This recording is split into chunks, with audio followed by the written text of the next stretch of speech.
Hello viewers, welcome to my channel. ఇవాళ నా video వచ్చేసి నేనైతే చాక్లెట్ కుకీస్ చేస్తున్నాను అనమాట. ఇది చాలా సింపుల్గా ఈజీగా ఉంటుంది. సో వీడియో అయితే చూసేయండి. ముందుగా ఒక బౌల్ తీసుకొని కొద్దిగా నేను బటర్ తీసుకున్నాను. బటర్ తర్వాత కొద్దిగా గోధుమ పిండి యాడ్ చేయండి. ఆ తర్వాత కొద్దిగా కోకో పౌడర్ యాడ్ చేయండి. కొద్దిగా షుగర్ పౌడర్ ఆర్ మీ దగ్గర బెల్లం పౌడర్ ఉంటే బెల్లం పౌడర్ కూడా యాడ్ చేసేసుకోండి.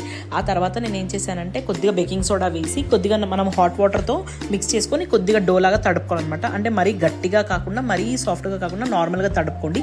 ఆ తర్వాత ఇవి రౌండ్ బాల్స్ లాగా చేసి మధ్యలో నా దగ్గర డార్క్ చాక్లెట్ ఉండే, సో డార్క్ చాక్లెట్ని పైన ప్లేస్ చేశాను అనమాట. సో మీ దగ్గర చాకో చిప్స్ ఉంటే చాకో చిప్స్ కూడా పెట్టేసుకోవచ్చు. నేనైతే బేకింగ్ ట్రేకి కొద్దిగా ఆయిల్ అప్లై చేసి దానిపైన పెట్టాను అనమాట. నాకు ఒక 10 అలా వచ్చాయన్నమాట. సో ఓవెన్ని ప్రీహీట్ చేయాల్సిన అవసరం లేదు. సో అవన్నీ ఓవెన్లో పెట్టేసి నేనైతే 180 degrees ఫర్ 15 minutes అయితే నేను బేక్ చేశాను.